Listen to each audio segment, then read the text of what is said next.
Hello আসসালামু আলাইকুম guys, তো কেমন আছেন আপনারা সবাই? আশা করি অনেক বেশি ভালো আছেন। আজকে আবারও the beginning after the end এর আরও একটি ভিডিও নিয়ে চলে আসলাম আপনাদের মাঝে। আজকের ভিডিওতে আমরা দেখতে পারবো সিলভিয়ার এগটা কি আসলে ভেঙে গিয়েছে নাকি নষ্ট হয়ে গিয়েছে, কি হয়েছে সেটার সঙ্গে আর্থার কিভাবে তার বাসায় ফেরত যেতে পারবে, এবং আমরা আজকে ভেরিয়নের ফাইনাল ফর্ম সম্পর্কেও জানতে পারবো। তো চলেন আর বেশি কথা না বাড়িয়ে ভিডিওটি শুরু করা যাক। আগের ভিডিওতে যেখানে শেষ হয়েছিল এই ভিডিওটি, সেখান থেকেই শুরু হয়। সিলভিয়ার একটি নিচে পড়ে যায় এবং ক্র্যাক চলে আসে। আর তো তখন ভাবতে থাকে এটা কি ভেঙে গেল নাকি। এরপর সে উঠে একটির কাছে আসতে নাই চেক করার জন্য, বাট তখনই একটার ফাটা অংশ থেকে একটা চোখ দেখা যায়, যা দেখে আর্থার অনেক বেশি ভয় পেয়ে যায়। একটা তখন আরো কিছুটা ভাঙে এবং সেখান থেকে কিছু একটা বের হতে থাকে, এবং আমরা দেখতে পাই এটা আসলে কিউট একটা ছোট বেবি ড্রাগন, যে একটা ভেঙে মাত্র বাইরে এসেছে এবং আসার পরপরই সে একটা ডাক দেয় এবং একটু পরে সে মাটিতে শুয়ে পড়ে। সিন শিফট হয় এবং আমরা আর্থারকে দেখতে পাই যে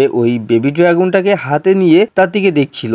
আর্থার তখন বেবি ড্রাগনকে জিজ্ঞাসা করে, এই তুমি একটা ড্রাগন তাই না? বেবি ড্রাগন তখন অনেক বেশি খুশি হয়ে যায়, যে দেখে আর্থারও খুশি হয়ে যায়। বাট পরক্ষণেই বেবি ড্রাগনটা আর্থারের হাতে কামড় দিয়ে দেয়, আর এটার ফলে সেখানে একটি দাগ বসে যায় এবং অনেকটা জ্বালা পোড়া করতে থাকে। ড্রাগন তখন মামা বলে ডাকে, আর আর্থার এটা তার ব্রেনে শুনতে পাচ্ছিল এবং সে আশেপাশে খুঁজতে থাকে যে মামা কোথা থেকে বললো।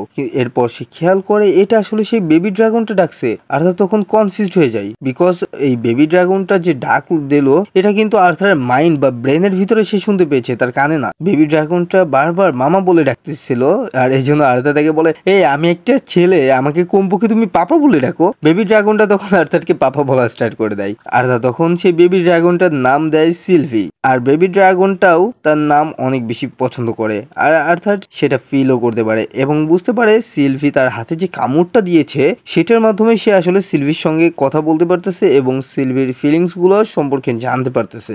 সিন শিফট হয় এবং আমরা দেখতে পাই আর্থার ঘুমাচ্ছে, বাট হঠাৎ করেই সিলভির ডাক শুনে আর্থারের ঘুম ভেঙে যায়, আর আর্থার আশেপাশে সিলভিকে খুঁজতে থাকে। বাট তখন আমরা দেখতে পাই সিলভি আসলে থেসিয়ার কোলে আছে। আর্থার তখন জানালা দিয়ে বাইরে তাকিয়ে বুঝতে পারে এখনো পর্যন্ত তো রাত আছে, আর এই জন্য সে আবার ঘুমিয়ে পড়ে। সিন শিফট হয় এবং আমরা আর্থার এবং থেসিয়াকে দেখতে পাই, যারা সিলভিকে নিয়ে কথা বলতে বলতে কোথাও একটা যাচ্ছিল।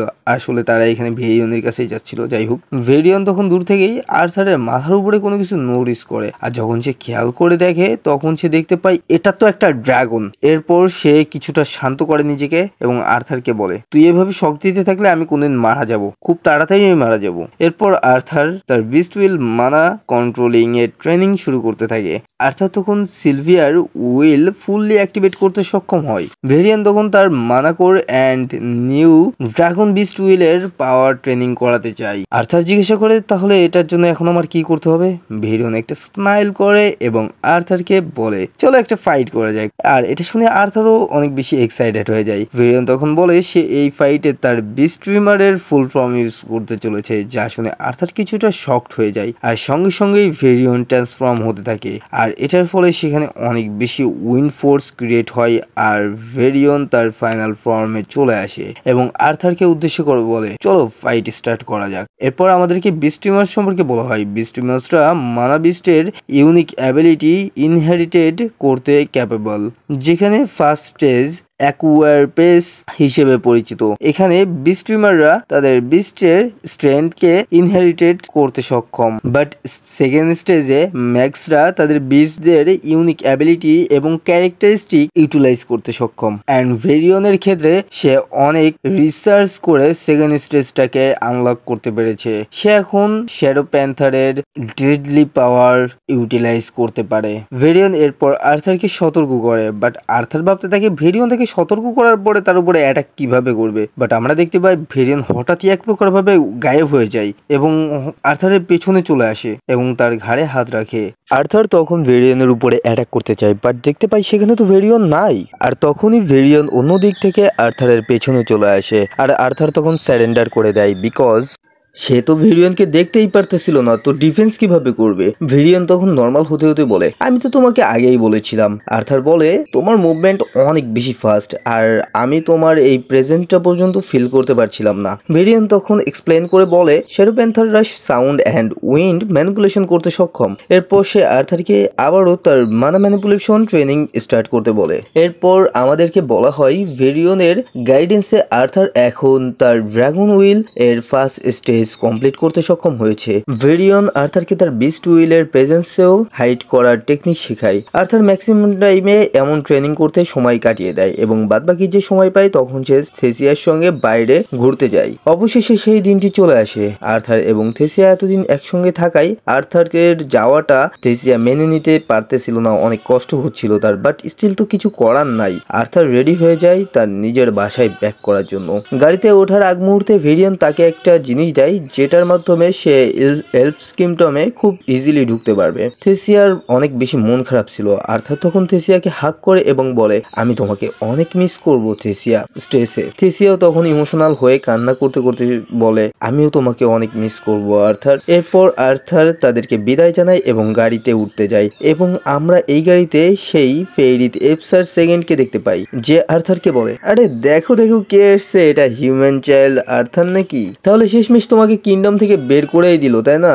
বাট আর্থার এপসারকে তো চিনতেই পারে না। এপসার তখন অনেক রেগে গিয়ে বলে, আমি সেই নোভেল, দি গ্রেট ফেরাত এপসার সেকেন্ড, যাকে তুমি ভুলবশত ডুয়েলে হারিয়ে দিয়েছিলে। আর্থার তখন কিছুটা কনফিউজড হয়ে যায়, বাট পরক্ষণে সে চিনতে পারে এপসার এখনো ক্ষেপে ছিল। বাট আর্থার তার হাত ধরে গাড়ি ধরে এবং তাকে সরি বলে সেই দিনের জন্য। এরপর তারা ওইখানে কিছুটা মজা করে এবং এভাবেই তাদের জার্নি স্টার্ট হয়ে যায়। যেতে যেতে তারা খেয়াল করে তাদের গাড়ির আশেপাশে গ্রিন লাইটের মতো কিছু দেখা যাচ্ছিল, আর একটু পরেই গাড়িওয়ান তাদেরকে জানায় যে তারা পৌঁছে গিয়েছে। আর তার তখন জানালা দিয়ে বাইরে দেখতে দেখতে মনে মনে বলে, আমরা ফাইনালি পৌঁছে গিয়েছি। এটা সেই শহর যেখানে আমার মা বাবা আছে, the floating city of Xyrus. Scene shift হয় এবং আমরা তখন এই সিটিটাকে দেখতে পাই। এটা অনেক সাজানো গোছানো একটা সিটি ছিল, বাট এলফস কিংডমের সিটিগুলো থেকে এটাই অনেক বেশি ক্রাউড ছিল। সিন শিফট হয় এবং আমরা আর্থারকে একটি মেনশনের সামনে দেখতে পাই।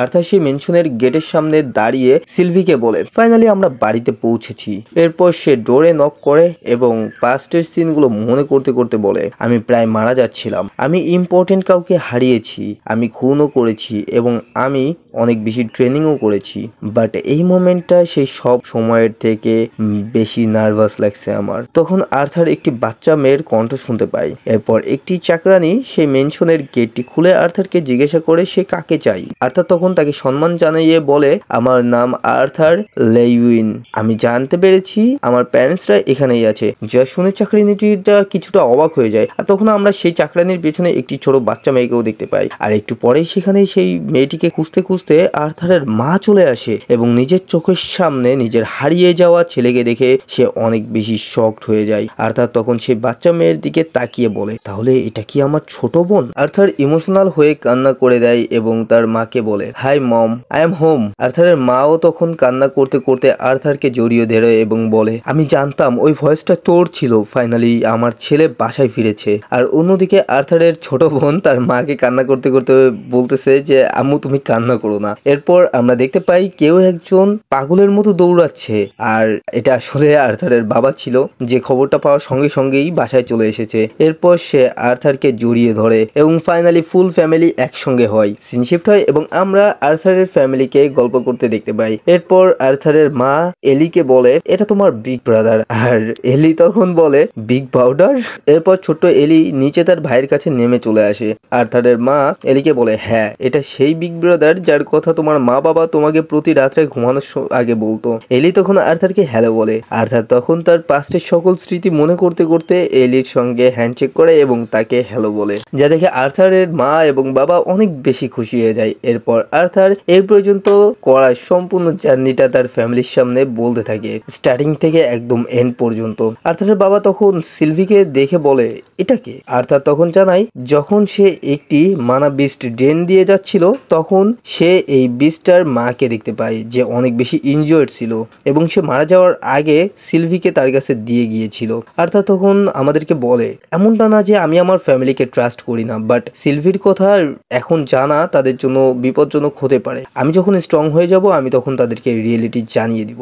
আর্থারের বাবা তখন অনেক জোশের সঙ্গে আর্থারকে বলে, আমরা এখানে আসার পরে আমি হেলস্টেসিয়া অকশন হাউসের গার্ডস ইন্সট্রাক্টর হয়েছি। এরপর সে একটু ভাব নিয়ে বলে, তোমার ওল্ড ম্যান এখন ডার্ক অরেঞ্জ স্টেজে আছে। ইমপ্রেসিভ তাই না? তুমি কোন স্টেজে আছো? আর্থার জানাই সে লাইট রেড স্টেজে আছে, যেটা ডার্ক অরেঞ্জ স্টেজের ঠিক নিচেই। যা শুনে আর্থারের বাবা এত বেশি শক্ট হয়ে যায় যে তার মুখ থেকে গালি বের হয়ে যায়।